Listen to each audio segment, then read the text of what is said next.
Having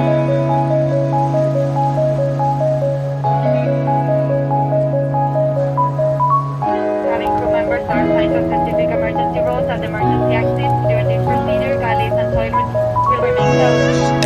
Passengers are requested to